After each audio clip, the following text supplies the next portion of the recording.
Мен 3-ші сыныпта сержант Турибай Дархан Дәулеткелдіұлы, мамандар даярлау оқу ротасының взвод сержантымын.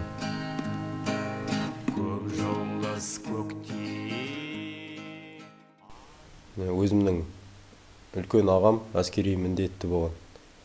Қазірде өзінің әскери борышын өтеуде.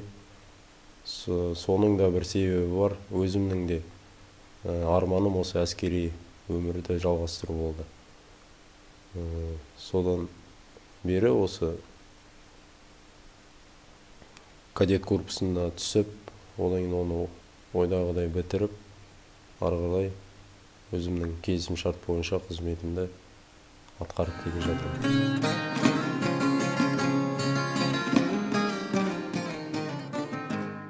Сол әскери адам өзінің жанұясымен бірге оған әскер жағынан тарапынан көмек көрсетіледі.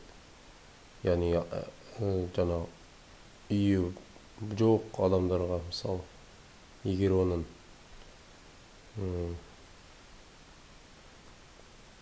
былай қарағанда айтқанда әскери стажы 10 жылдан төмен болса, оған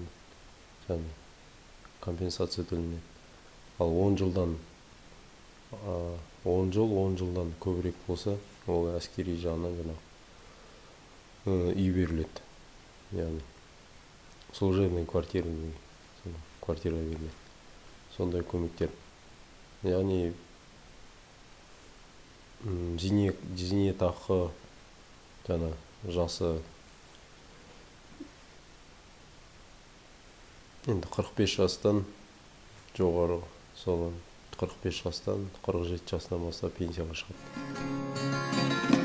Мен келісім шарт негізіндегі әскери қызметті қолдаймын.